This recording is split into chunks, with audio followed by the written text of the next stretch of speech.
खेसारी लाल यादव हुए super flop. हाँ, आप बिल्कुल सही सुने, वो भी शिल्पी राज के वीडियो के चक्कर में।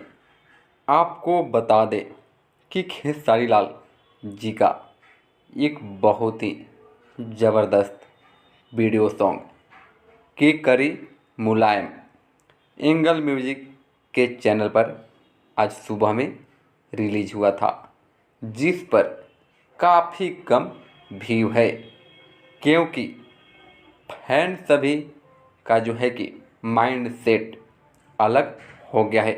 यानी शिल्पी राज के वीडियो के जो है कि चक्कर में। तो आपको बता दें कि इसलिए ये गाना जो है अभी चला नहीं, लेकिन ये चलेगा, फ्लॉप नहीं हुआ। इसलिए आप सब सपोर्ट करते रहें और चैनल को भी सब्सक्राइब ज़रूर करें।